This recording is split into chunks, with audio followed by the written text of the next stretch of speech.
ദൈവനാമത്തിന് മഹത്വം. സിയോന്റെ പുതിയൊരു വീഡിയോയിലേക്ക് എല്ലാവരെയും ഹാർദവമായി സ്വാഗതം ചെയ്യുകയാണ്. ഇന്ന് ബൈബിളിലെ ചെറിയ പ്രവാചകന്മാരിൽ നിന്നും തിരഞ്ഞെടുത്ത ചില ചോദ്യങ്ങളാണ്. നമുക്ക് വേണ്ടി ചോദ്യങ്ങളൊക്കെ തയ്യാറാക്കിയിരിക്കുന്നത് സിസ്റ്റർ മിനി തോമസ്. വേഗത്തിൽ തന്നെ നമുക്ക് ചോദ്യങ്ങളിലേക്ക് പോകാം.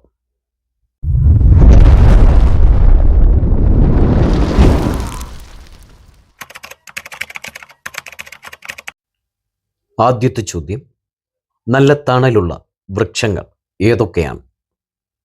ഉത്തരം: പുന്ന, കരുവേലകം, ആൽ. ഹോശേയ 4:13. അടുത്ത ചോദ്യം: ഭൂമി എന്തിനെല്ലാം ഉത്തരം നൽകും?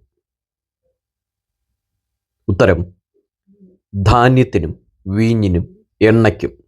ഹോശേയ 2:22. അടുത്ത ചോദ്യം: തഴച്ചിരിക്കുന്ന വൃക്ഷം ഏതാണ്? ഉത്തരം: സരളവൃക്ഷം. ഹോശേയ 14:8. അടുത്ത ചോദ്യം: ഇസ്രയേൽ രാജാവ് അശേഷം നശിച്ചു പോകും എപ്പോഴാണ്? ഉത്തരം: പുലർച്ചയ്ക്ക്. ഹോശേയ 10:15. അടുത്ത ചോദ്യം: അമോര്യൻ ഏതുപോലെ ശക്തിയുള്ളവനാണ്? ഉത്തരം: കരുവേലകങ്ങൾ പോലെ. ആമോസ് 2:9. അടുത്ത ചോദ്യം: വചനം പൊഴിക്കരുത് ആർക്കാണ്?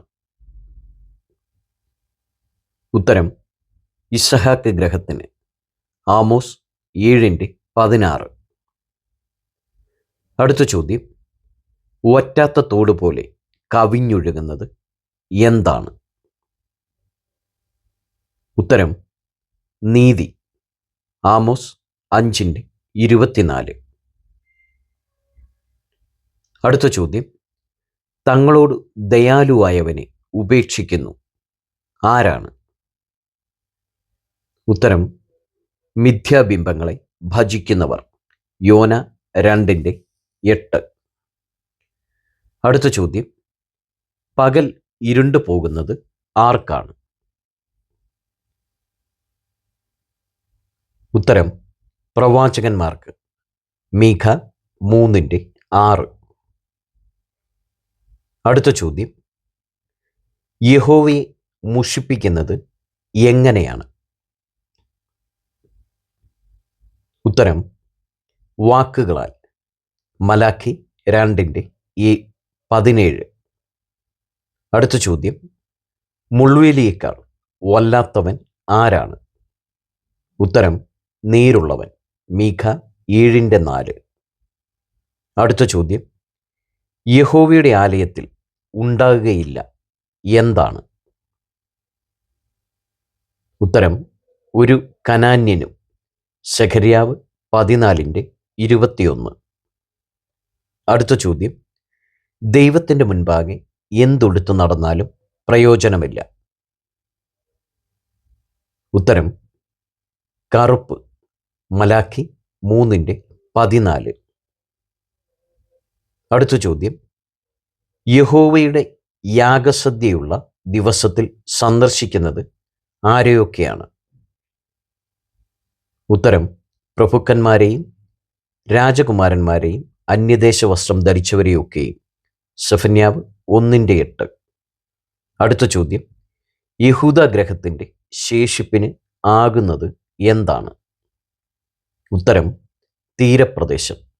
സെഫന്യാവ് 2:7. അടുത്ത ചോദ്യം: മഹാതീക്ഷ്ണതയോടെ എരിയുന്നത് ആർക്കൊക്കെ വേണ്ടിയാണ്? ഉത്തരം: സിയോനും യെരൂശലേമിനും വേണ്ടി. സെഖര്യാവ് 1:17. അടുത്ത ചോദ്യം: സെഖര്യാവ് കണ്ട ചുരുളിൻ്റെ നീളവും വീതിയും എത്രയാണ്?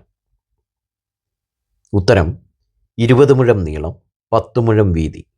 സെഖര്യാവ് 5:2. അടുത്ത ചോദ്യം: സമാധാനത്തോടെ ആയിരിക്കും എന്താണ്? ഉത്തരം: വിത സെഖര്യാവ് 8:12. അടുത്ത ചോദ്യം,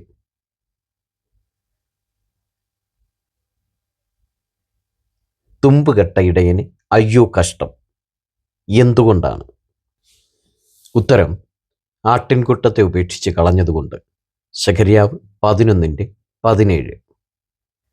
യഹോവ പടയിൽ മനോഹര തുരകമാക്കുന്നത് ആരെയാണ്? ഉത്തരം, യഹൂദ ഗ്രഹത്തെ. സെഖര്യാവ് 10:3. അടുത്ത ചോദ്യം, സൂര്യൻ്റെ ഉദയം മുതൽ അസ്തമനം വരെ യഹോവയുടെ നാമം വലുതാകുന്നു, എവിടെയാണ്? ഉത്തരം, ജാതികളുടെ ഇടയിൽ. മലാഖി 1:11. അടുത്ത ചോദ്യം, യഹോവയുടെ ആലയത്തിൽ നിന്ന് അറ്റുപോയത് എന്താണ്? ഉത്തരം, ഭോജനയാകവും പാനീയയാകവും. യോവേൽ 1:9. അടുത്ത ചോദ്യം,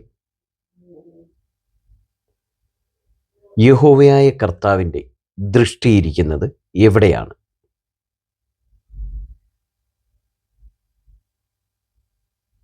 ഉത്തരം, പാപമുള്ള രാജ്യത്തിന്മേൽ. ആമോസ് 9:8. അടുത്ത ചോദ്യം, യഹോവയ്ക്ക് വഴിയുള്ളത് എവിടെയെല്ലാമാണ്? ഉത്തരം, ചുഴലിക്കാറ്റിലും കൊടുങ്കാറ്റിലും. നഹും 1:3. ഈ ചോദ്യങ്ങൾ ദൈവവചന പഠനത്തിനായിട്ട് നിങ്ങൾക്ക് പ്രയോജനപ്പെടട്ടെ എന്ന് പ്രാർത്ഥിക്കുകയാണ്. നിങ്ങൾ ആദ്യമായിട്ടാണ് ഈ ചാനൽ കാണുന്നതെങ്കിൽ സബ്സ്ക്രൈബ് ചെയ്യുവാനും സപ്പോർട്ട് ചെയ്യുവാനും മറക്കരുത്.